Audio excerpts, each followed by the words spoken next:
Баланың түске кіруі. Жалпы баланың түске кіруін символдық жораларды айта кетейік. Бала негізі әрбір түсті жорған кезде символына мән бергенде оның өмірге қажеттілігін, өмірдегі адам баласына қатынасын білетін боламыз. Содан келіп түс жорылады. Енді бала деген не нәрсе? Бала адам баласы негізгі өмірге келген кезде өскеннен кейінгі негізгі хайуани әрекеттерінің бірі адамның көбею инстинкті, ұрпақ қалдыру инстинкті. Сондықтан да ер адам болсын, әйел адам болсын, жаңа өмірге ұрпақ қалдырып кету үшін, ұрпағын тәрбиелеу үшін жаңағы балаға өмірге әкелу үшін, яғни қосылып жатады, отбасы болып жатады. Бұл жердегі бала бұл не? Бұл себеп. Бала екі ортадағы себеп. Сондықтан түсіңе кіріп ататын балалар бірінші мәселеде себепке қаралады. Мысал келтіретін болсақ, сіз бір көршіңізбен араласасыз дедік.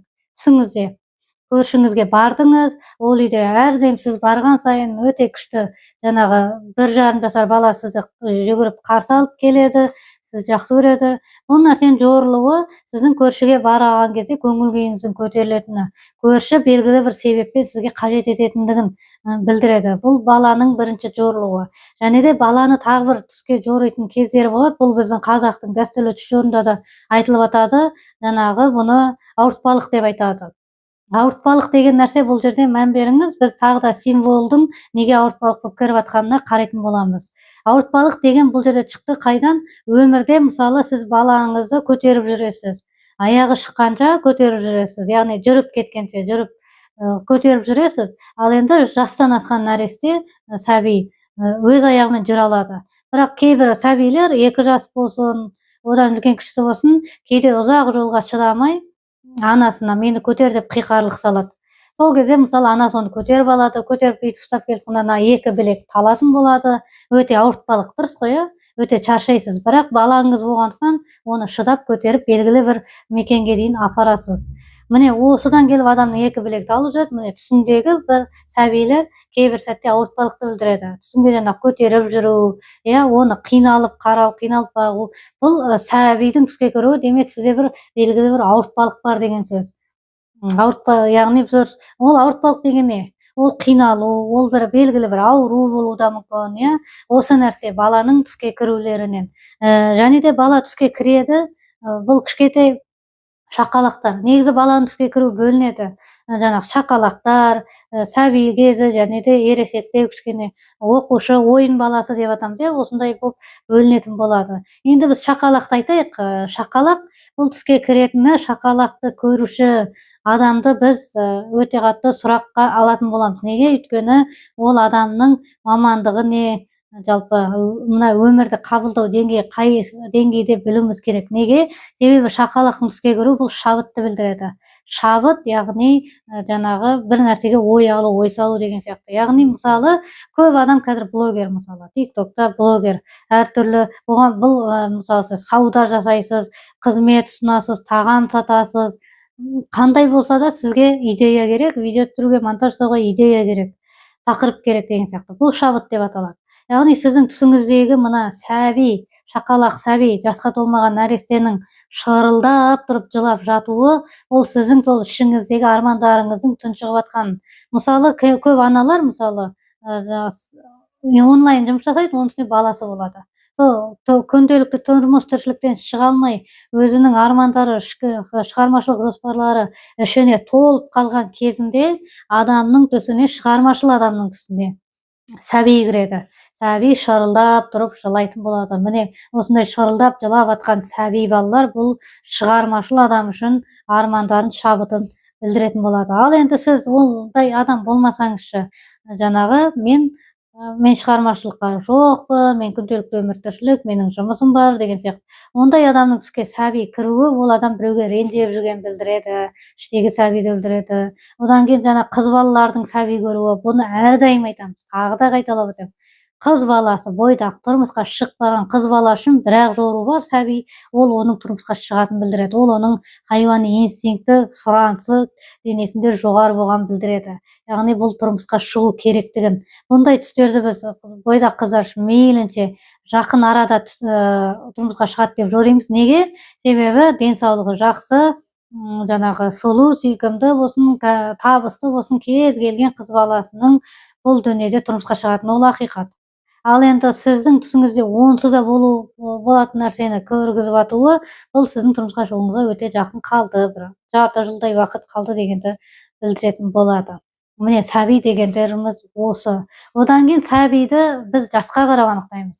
Бұл түс көру деген өте ауқымды нәрсе. Біз кез келген нәрсені алсақ та біз оның ауқымдылығын айтамыз. Бұл бір салаға кетпейді. Адамның жасы, уақыты, жаңағы немен айналысатыны деген сияқты көп нәрселерді қамтиды бұл түс көру деген. Және де бұл зат жаңағы айтып кеткендей символдық нәрселердің өмірдегі адамға қаншалық қарым қатынасы бар, осының бәрі қаралып барып түсіріледі. Және біз сәбиді жасқа қараймыз. Жас адам, мысалы, біз ер адамды айтамыз, және үлкен кісілерді айтамыз. Ер адам үшін сәбиді түске көруі ер адамның жұмысын білдіреді. Неге? Себебі ер адамның жаңағы көбею мақсатында айттық, бізде ер адам діндегі функциясы бұл асыраушылық. Яғни қаржымен рухани тәрбие және қаржылық жаңағы жетіспеушіліктен арылту жаңағы әйел баланы. Сол себепті ер адамның бала көруі бұл өзінің жұмысына өте ыждахаттылығын, жұмысын алдыға жылжып жатқанын білдіреді. Кейбір жағдайларда жаңағы бұны көбінесе баласы жоқ келіншектер көп көреді, баласы жоқ ер адамдар көп көреді. Кейбір жағдайда ер адамдардың түсінде сәби көруі ол оның сәбилі болатын білдіреді. Егер ол үйленгеніне 1 жылдан асқан, яғни баласы жоқ болса, ол оның сәбилі болатын білдіреді. Сондықтан бұл жерде біз уақи деп айтып қоямыз, яғни ол ер адам үшін сүйінші, сенің балаң болады деген түс болады. Жана бір келесі біз айтатынымыз бұл үлкен кісілер сәбиді көретін.